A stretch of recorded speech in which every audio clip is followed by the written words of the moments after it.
Welcome everyone to Hopewell Junction in T-Trak. As you can see, all 4 modules that I designed are now complete.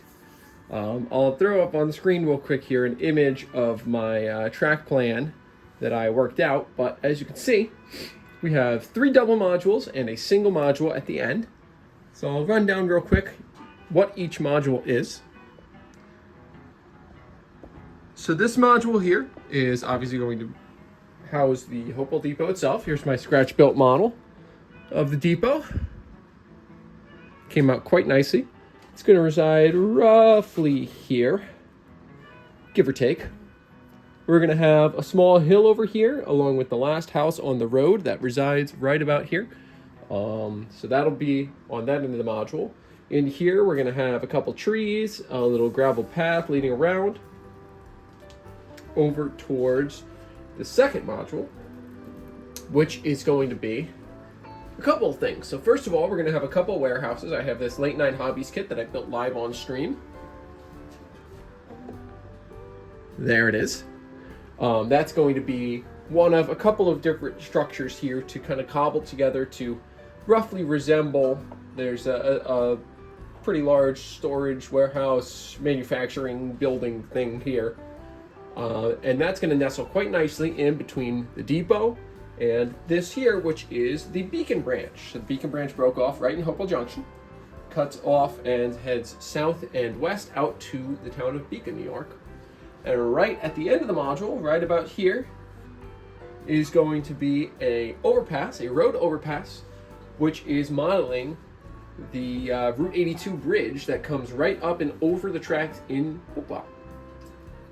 So I'll be scratch building a bridge, and then I'll be building up some foam to build out the hill that comes up and over, which is a man-made hill.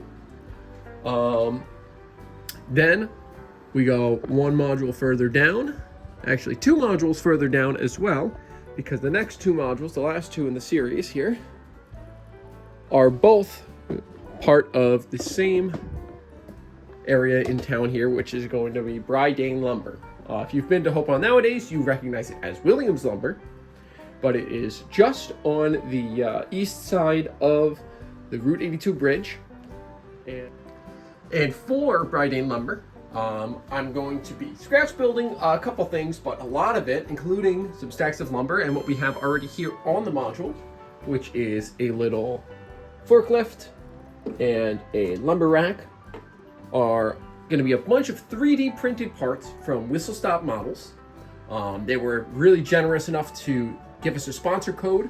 So anyone who is interested in some 3D printed parts for your model railroad, a bunch of scenic stuff in every scale, I believe, from G all the way down to T. So they'll have your scale, don't worry about it.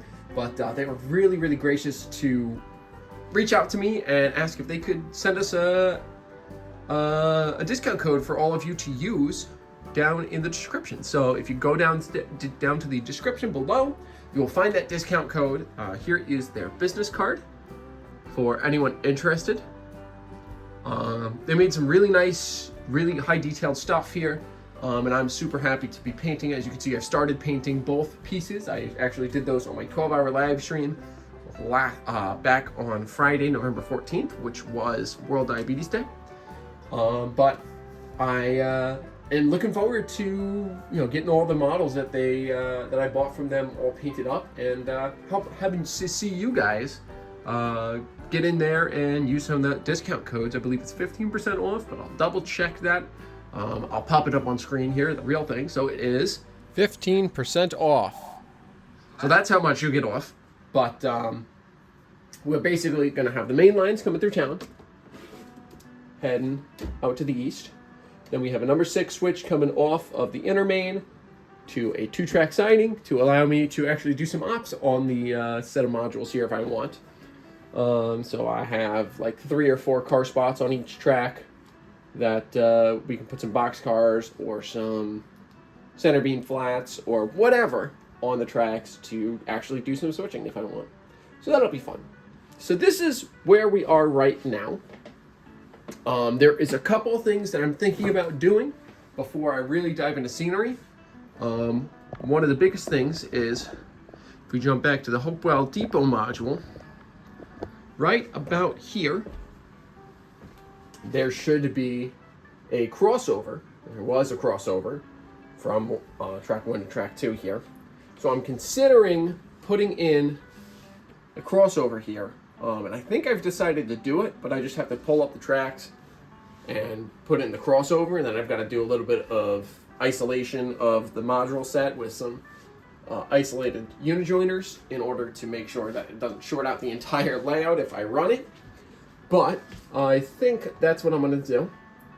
And then I'm going to get started with the foam. So I'm going to build up the little hill here for the house on Depot Road in Hopewell. And then I'm going to jump back over here and I'm going to start building up the Route 82 overpass.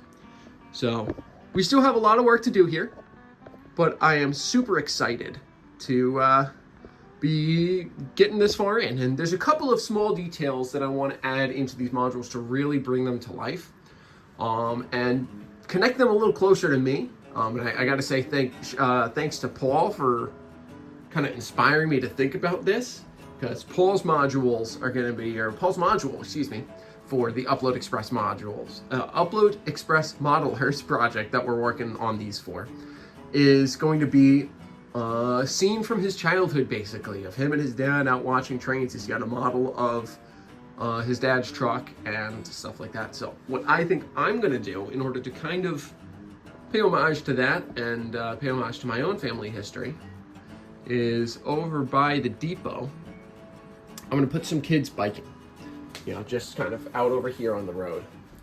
And the reason I'm going to do that is because my dad grew up right in Hopewell. Of course, he grew up around this time, you know, this mid-70s or so, which is roughly when I'm trying to model. I'm slightly tweaking history. By that point, the tracks were pretty much out of service.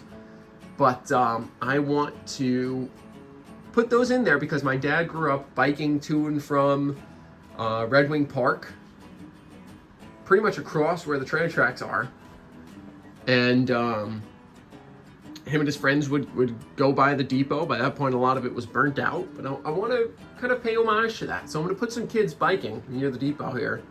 And I think that's going to be a really fun little detail that's going to tie, you know, the layout a little more closer to my history. So I'm going to be on the lookout for some kids biking, and I'll probably pick some of those up when I see them at a train show or something. But I think that's going to be a really, really fun little connection. So with that said and done, I won't drag this video on any longer than it needs to, but I just wanted to give you all an update on where we're at with the modules. And as I start to really get into scenery, I'll probably update you module by module.